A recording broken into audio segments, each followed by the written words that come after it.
and welcome to Daring Dialogues. I am your host tonight, Shantae Charles. I hope that you have been having a great and wonderful day.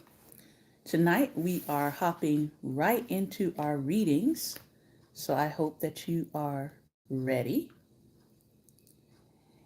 And it's going to be a short show tonight. Not going to spend a whole lot of time with our after conversation.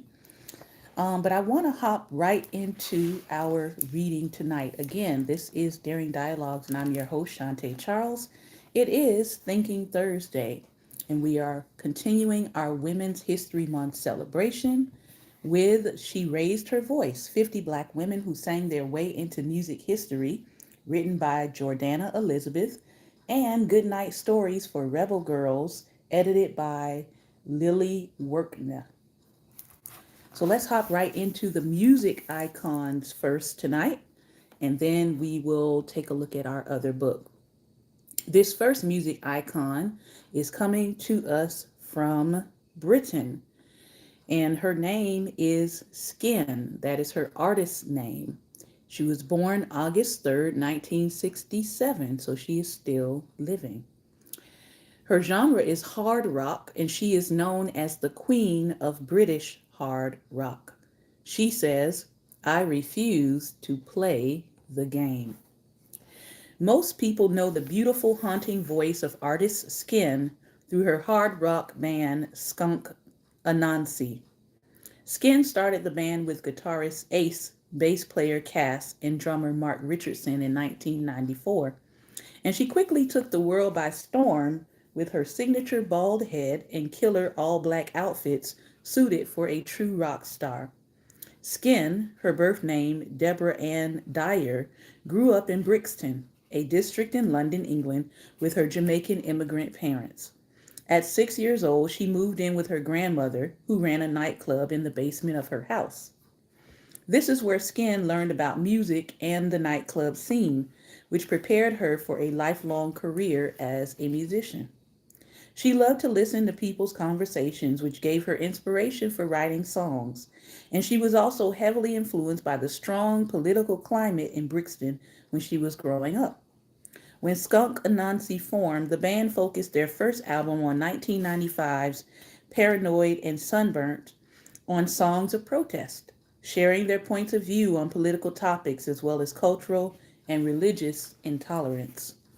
Skin's powerful soprano voice rang over loud, heavy hard rock guitars and pounding drums, making her a rare black woman rock star. She dominated in a musical realm made up of mostly male musicians. Skunk Anansi toured the world and became leaders of the Britpop and British rock music scene, but after 7 years, in 2001, the group decided to break up. However, this wasn't the end of Skin's career. In 2003, she released a solo album called Flesh Wounds, and then her next album, Fake Chemical State, came out in 2006. 3 years later, Skunk Anansi decided to get back together. In total, the group has recorded 6 albums and sold more than 4 million records worldwide, making them one of the most successful British rock bands between the 1950s and the 2000s. Skin, a tall, thin, mysterious looking black woman, is destined to go down in British rock history. She is wise and strong and loves herself for who she is. She never gave in to the pressures of the music industry to sing softer love songs and to dress in ultra feminine clothing. Skin is a role model to women and girls who feel different or live outside the box. She's a shining example that a woman can shave her head and still be beautiful. She can play with a heavy rock band and still emit grace and poise. She knows that her femininity is her own and can't be defined and ruled by what the world thinks she should be. These are the qualities that make her a rock and roll legend and a true inspiration to her generation, as well as to girls of the future. Skin. All right. Our next queen of music is Bessie Smith. Born April 15th, 1894, transitioned September 26, 1937. known as the Empress of Blues. She says, "Listen to my story and everything will come out true." Bessie Smith was a strong, gregarious, and tough woman. It's no surprise because she had to face a lot of troubles when she was young. Both of her parents passed away by the time she was 10 years old, and she was raised by her older sister. To help make money for her family, Bessie sang on street corners. As a young performer, Bessie auditioned for the Moses Stokes troupe and got a job dancing with Stokes' group of traveling performers, including the mother of the blues, Ma Rainey. Rainey was impressed with Bessie's incredible talent and took her under her wing, teaching her and guiding her on how to be the best performer she could be. The group toured all over the American South, and Bessie worked diligently to create a big enough fan base that by the time she was 24 years old, she was able to start singing as a solo act. She moved to Atlanta, Georgia to perform in theaters there. Her live performances showcasing her bellowing, unforgettable voice were so good that Bessie was able to begin recording music too. Her first single, Downhearted Blues, became a big hit and sold more than 700,000 copies. This was long before the internet, so it was amazing that she was able to sell so many records on her first try. Just under a year later, Bessie had sold more than 2 million records. Over the course of 10 years, she recorded 150 more songs. But it wasn't just her recorded music that made her a big star. Not only was she a great singer, but she was also a songwriter, composing and singing her own songs like Young Woman's Blues and You've Been a Good Old Wagon. Bessie Smith was powerful. Standing at 6 feet tall with a curvy body and dark skin, she was in command of the room and the stage and was known to be very straightforward. She could sometimes be quite mean to others, but people loved her for her brashness and strength. During the 1920s, Bessie became the highest paid black singer and entertainer in America. She died tragically in a car crash when she was in her 40s, but Bessie's music carries on, and the world knows and loves her as the true Empress of Blues. Our last woman and queen in music tonight is Ronnie Spector. But before I do that, let me go ahead and make sure I show you the rendering here of Bessie Smith.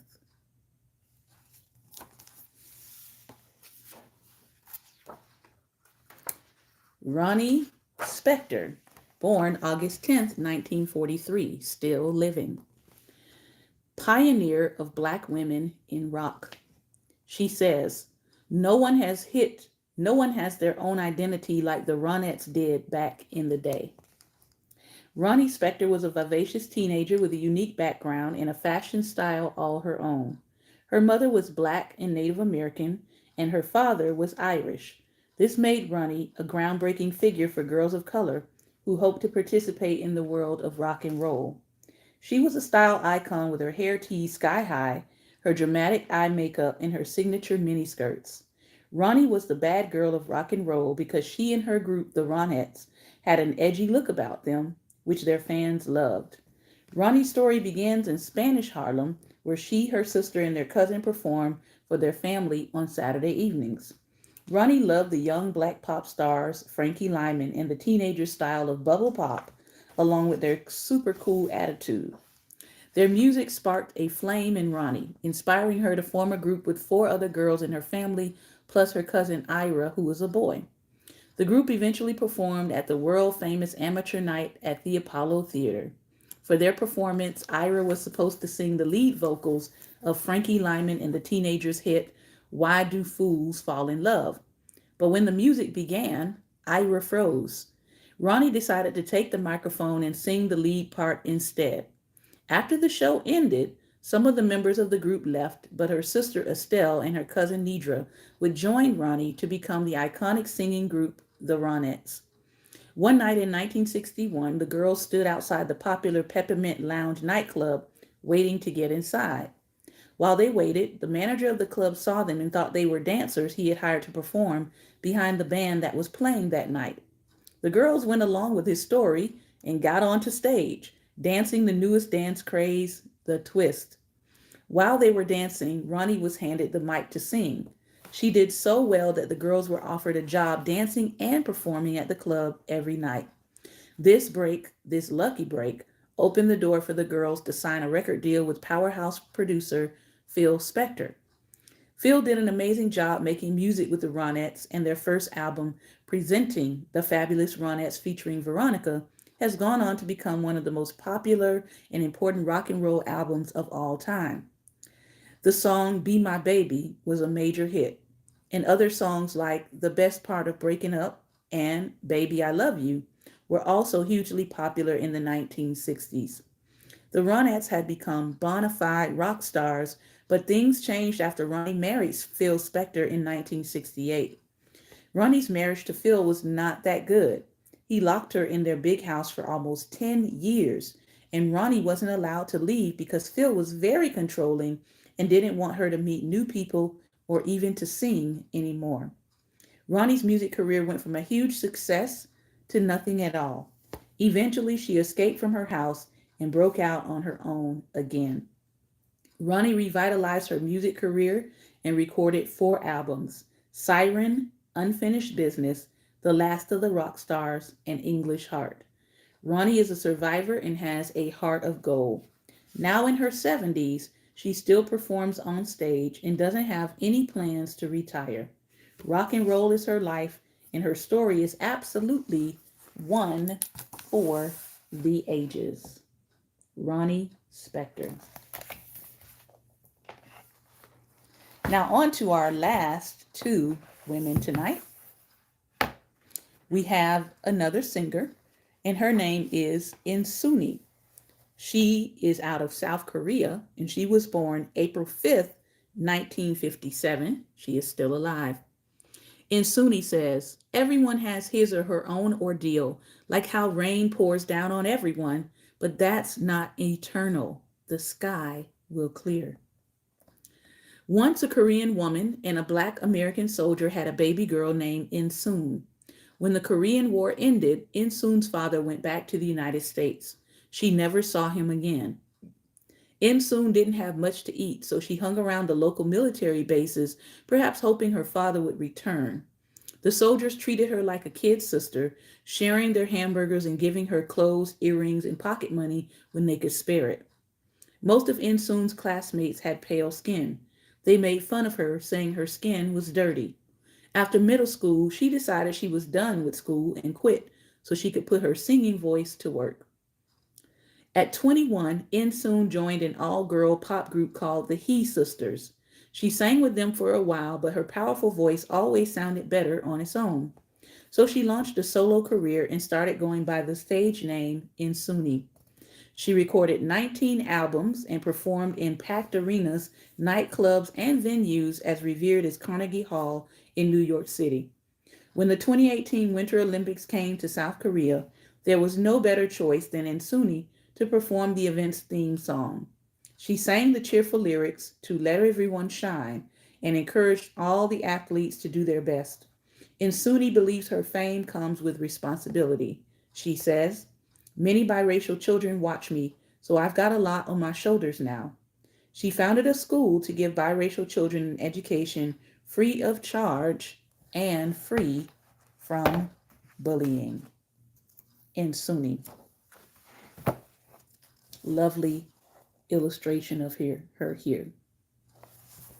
And tonight, our final woman, but certainly not our least, Iman, supermodel and businesswoman.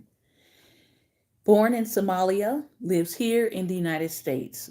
Born July 25th, 1955, and she is yet alive. Iman says, beauty is being comfortable and confident in your own skin. When Iman was a little girl in Somalia, war broke out. She and her family were forced to flee to Kenya. Iman later went to a boarding school in Egypt. A clever student, she learned to speak 5 languages. Iman grew up to be a tall, graceful woman with striking features. One day, she was walking down the street in Nairobi, Kenya, where she attended college, when she was stopped by a well-known photographer. He insisted on taking her picture. Iman agreed, knowing that the money she earned would cover her tuition. The pictures changed her life. Iman moved to New York City where she modeled for iconic fashion designers. She appeared on runways, in magazines, in movies, and on billboards all over the world. A few years later, Iman decided to build her own business. She launched a line of cosmetics. Women of color didn't have many makeup options at the time, and her products were a success. With her leadership, Iman Cosmetics became a multi-million dollar company. Iman had two children and fell in love with a legendary rock star, but she never forgot where she came from. I am the face of a refugee, she says. She uses her influence to tell people about Somalia, about its beauty as well as its challenges. Her activism has helped raise money to build schools and provide support for vulnerable families in Africa and around the world. From fashion to foreign affairs, Iman is a fierce force. Iman. Well, ladies and gents, I hope that you have enjoyed learning about these iconic women. We will be back tomorrow for more iconic women in history, both past and present. This has been another episode of Daring Dialogues, and I've been your host tonight, Shantae Charles. Remember, light is the most daring opposition to darkness, so continue to go out and you be light. Take care and God bless.